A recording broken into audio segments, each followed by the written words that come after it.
Okay, in this video we want to prove the following identities. So first one we have is tan squared theta plus 1 is equal to secant squared theta. Second one is 1 minus sine squared x divided by cosine x is equal to cosine x. So let's pull up the trig identities table. So tan squared theta plus 1. We want to prove that this is in fact equal to secant squared theta. So instead of saying tan squared theta, we could say sine squared theta divided by cosine squared theta plus 1.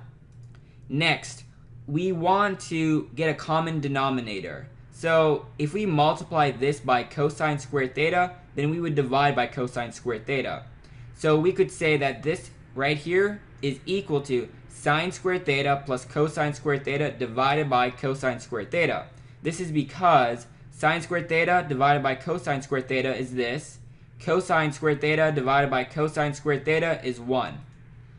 And so the next thing is we are going to use this identity. So we know that sine squared theta plus cosine squared theta is equal to 1.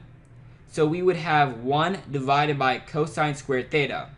And we know that 1 divided by cosine theta is equal to secant theta. So that means since this is squared, our answer would be secant squared theta. So secant squared theta is equal to secant squared theta. So we proved that identity. And the next problem that we have is 1 minus sine squared x divided by cosine x is equal to cosine x. And we want to verify this. And so we will manipulate this to get cosine x. So we have 1 minus sine squared x divided by cosine x.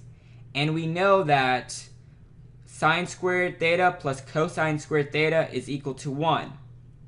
And so that would mean cosine squared x is equal to 1 minus sine squared x. Simply, we're distributing a negative sine squared x here, and so we're going to put a negative sine squared x here.